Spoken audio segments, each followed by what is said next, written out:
নমস্কাৰ বন্ধু বান্ধৱীসকল, আজি 6 মে ৰাতিপুৱাৰ ডাঙৰ খবৰ ক'বলৈ লৈছোঁ। লাখ লাখ লোকৰ একাউণ্টত সোমাই যাব টকা। কোনে কোনে পাব এই টকা, সকলো কথা এইটো ভিডিঅ'ত আলোচনা কৰিম।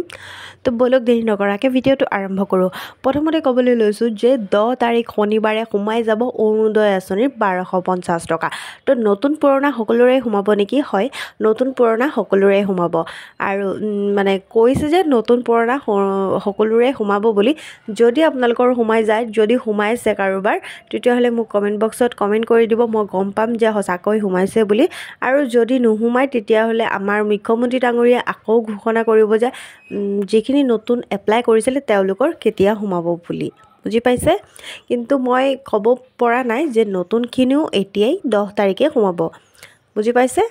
2 নম্বৰতে, যদি আপোনালোকে অৰুণোদয় আঁচনি এপ্লাই কৰা নাই, এপ্লাই একো ফৰ্ম অহা নাই আপোনালোকৰ অহা নাই, তো আপোনালোকৰ বাবে ভাল খবৰ, কিয়নো 1 অক্টোবৰৰ পৰা আপোনালোকৰ নতুনকৈ কি কৰিব, অৰুণোদয় ফৰ্ম আপোনালোকেও লাভ কৰিব। 2 নম্বৰতে, অৰুণোদয় আঁচনি অকলে নহয়, সোমাই যাব বৃদ্ধ পেঞ্চন, বিধৱা পেঞ্চনৰ টকাও 10 তাৰিখে সোমাই যাব, মানে 10 মে তাৰিখে সোমাই যাব। লগতে গোটৰ মহিলাসকলৰ একাউণ্টতো সোমাই যাব 10,000 টকা। কোনে কোনে পাব? সকলোৱে 1 জুনত নাপায়, কিয়নো ডিষ্ট্ৰিক্ট ৱাইজ এই টকাটো বিতৰণ কৰা হ'ব।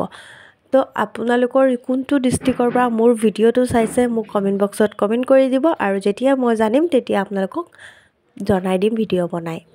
আৰু মই জনামতে নগাঁও জিলাত 1 জুনৰ পৰা সোমাব বুলি কৈছে, ঘোষণা কৰিছে, কিন্তু সঁচাকৈ ভালকৈ নাজানো। যেতিয়া সোমাব আপোনালোকক ভালদৰে জনাই দিম।